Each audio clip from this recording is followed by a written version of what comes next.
Good morning, everyone, and welcome to today's Daily Word. I'm glad you could join me for our time together this morning as we continue to share our lives together.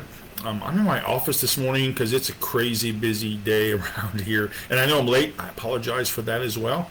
Lots going on around here today, people in my office, but hopefully this computer, I know it's kind of slow sometimes, but hopefully you can hear me okay. So thanks for joining me. Thanks for always carving out time to be with me. I do appreciate it as we have continued this journey together. Our daily word this morning is number 747. And so we continue. It's going to be warm today, but it's time for some warm weather maybe this morning. And the Crimson Bells are here, the red hat ladies. So good for me. We're going to be going to lunch today. So they haven't told me where yet, but we'll be going to lunch soon. So this morning's scripture is from Psalm 62, just verse 1. And these are some powerful words for us. For God alone my soul waits in silence. From him comes my salvation. For God alone my soul waits in silence. From him comes my salvation. So the psalmist, as we know, the psalmist wrote out of their daily experiences. What happened to them in their daily lives is what they wrote about. You know, we hear from the Psalms often about who God is and how they show us who God is in the midst of our lives. We've heard Psalm 8, we hear Psalm 23, we hear Psalm 46, and this reminder that the psalmist just wrote out of their daily experiences, and nothing was too mundane or too earth-shattering for them to bring to God. Whether something in their life, it was caused by pain or ecstatic joy or fear or hope or longing to know holy presence. Nothing for them, now hear this, nothing for them was too mundane or too earth-shattering to bring to God. Now, when something really grabs us, we might be surprised at our capacity to give voice to the experience.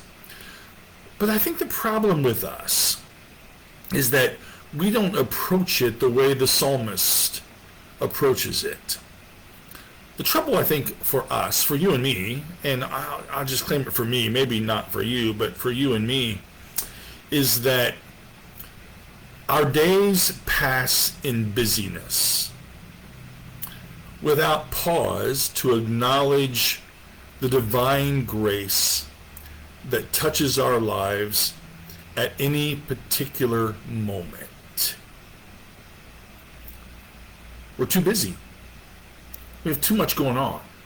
And for some reason, you know, you and I don't know why we've fallen for this trap, is we gloat about our busyness. Boy, I had a busy weekend. We went to 5 different ball games with 4 different kids, and we did all of this, and boy, we're exhausted. We gloat in our busyness.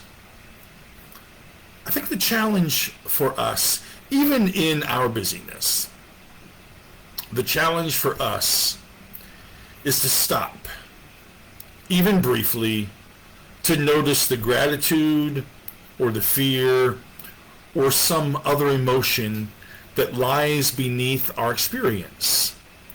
And then out of this awareness, we can pray with some kind of integrity to God and create our own psalms. It's kind of what we've done in these 747 daily words. Kind of what I do and try to do for us in these experiences is to write out of our daily experiences. This all began because we were at the height in the beginning of COVID, and we needed these connections with each other. And so our daily word helped us stay connected. It helped us focus on who God was. It helped us be guided in God's way for us in the midst of the struggles of daily lives. And we wrote, we talked, we shared out of common daily experiences. And that's really what God has called us to continually through this daily word, and calls us to now, to pause enough to notice God in the midst of the mundane, and some days are just mundane, or in the midst of the earth-shattering, that we find in the midst of that the known presence of the holy. And that's what I'd hope for us. That we would find ways to know the presence of the holy in the midst of our daily lives. And so that's what I hope for you and for me as we live our lives together and as we share them together. So that's our daily word for today on this Wednesday. Thanks for joining me for our time together. I pray you'll know of God's love that surrounds you and my love for you. And I'll look forward to seeing you tomorrow morning at 10 a.m. Have a great day.